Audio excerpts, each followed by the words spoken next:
Headwork. The construction work done at the river for diversion or storage of the water is known as headwork.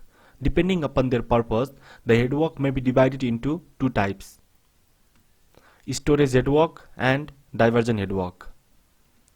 Storage headwork is constructed to store the water during the period of excess supplies or rain and use it in dry weather flow for meeting the demand. Example, dam.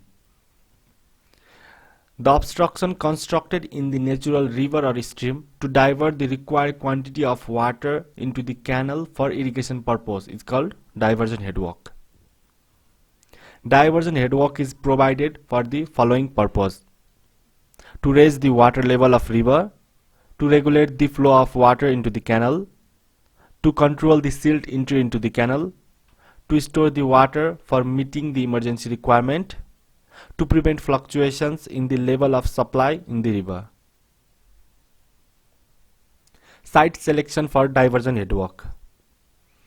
When selecting a site for construction of headwork, the following points must be taken in view.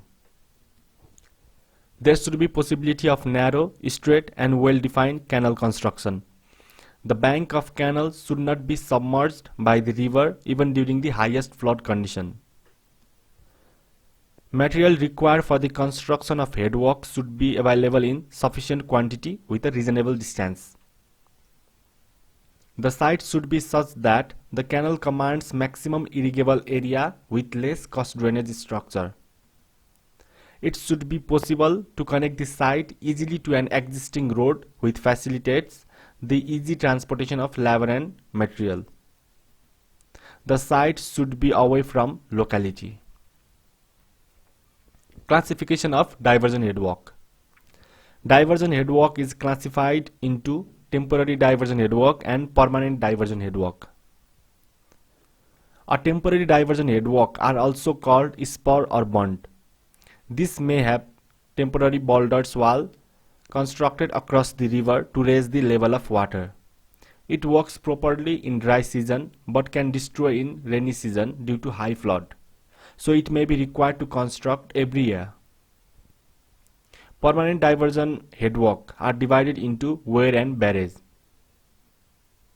Weir are solid walls constructed across a river which helps in increasing the water level in a river to the required point so that it can flow under gravitational force into the canal.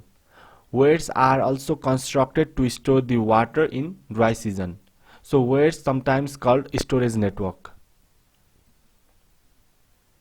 The barrage is also a structure constructed to store and divert the water, but in this case no wall is constructed. There is an arrangement of gates which can be used to store the water up to required level.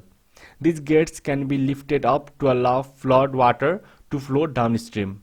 Again, the gates can be lowered to store water up to the required level. Difference between weir and barrage. Weir is solid construction put across the river to raise the water level in the river. Barrage is an arrangement of gates. Heading up of water is affected by gates. Weir less costly, barrage more costly. No attention is required at the time of high flood in weir. At the time of flood, barrage should be controlled by gates. After a long time of construction, weir becomes ineffective due to silt deposition. There is no silting problem in barrage. There is no control over the water level in weir. There is better control over the water level in barrage. अब यो फिगरमा हेर्नुस्, यसमा divide वाल देखाइएको छ। त्यसैगरी divide वालको दुईतिर fish ladder पनि बनाइएको छ। त्यसैगरी अन्डर स्लुइस छ। अन्डर स्लुइसको अगाडि स्टिल पकेट छ। अनि हेड रेगुलेटर भइहाल्यो, क्यानल छ साइड साइडमा। त्यसैगरी माथि अपस्ट्रिम, तल भनेको डाउनस्ट्रिम भयो र गाइड बन्ड र मार्जिनल बन्ड छ। हेर्नुस्, गाइड बन्ड चाहिँ रिभर फ्लोको प्याराललमा बनाइएको छ भने मार्जिनल बन्ड चाहिँ रिभर फ्लोको परपेन्डिकुलरमा बनाइएको छ। Components of diversion headwork भनेर नम्बर 1 मा छ डिवाइड वाल. This is a long solid wall of stone masonry built at right angles to the body of weir or barrage. Its function is to divide the river channel into two parts and to create a steel pocket near the canal head regulator. The length of divide walls should be more than the length of body wall and extend beyond the head regulator. Because of the divide wall, a steel pocket is created which helps the deposition of the silt before the water is allowed to pass through the head regulator. It also helps to protect the turbulence flow into the canal. Number 2 ma cha undersluice. These are openings provided in the body wall of Weir barrage whose functions are transportation of deposited silts in front of the head regulator at the upstream side to downstream side, thus preventing the bed silt entry into the canal. Creating a clear unobstructed river channel at the head regulator. Reducing maximum flood level. Location of undersluice. Undersluice should not create at the middle in the river. They should be constructed at the side and in front of steel pocket created by divide wall. These openings are provided with adjustable gates which are normally kept closed. The suspended silts goes on deposition in front of undersluice. Number 3 ma cha steel pocket.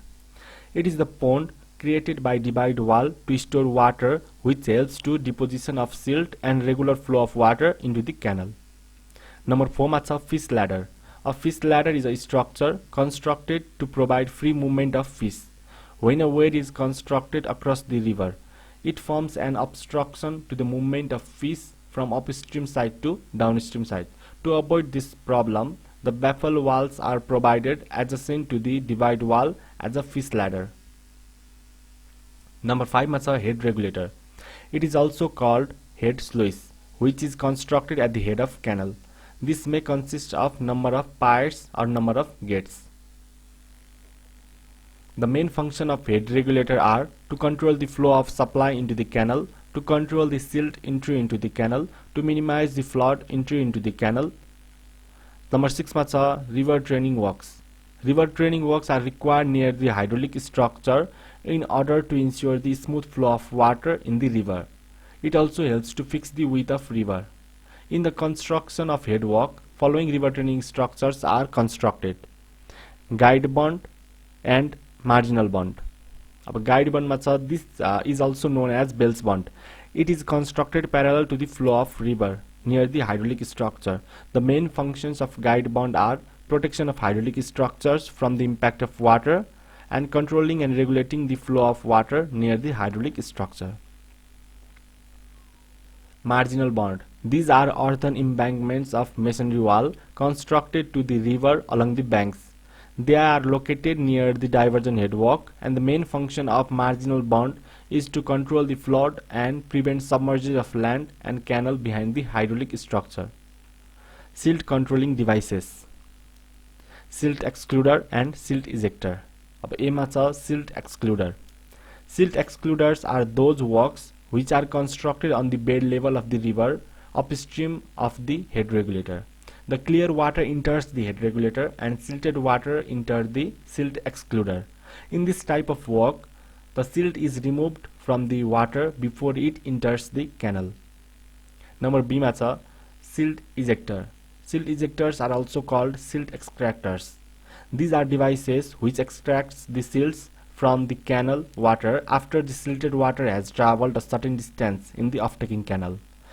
These works are constructed on the bed level of canal and a little distance downstream from the head regulator.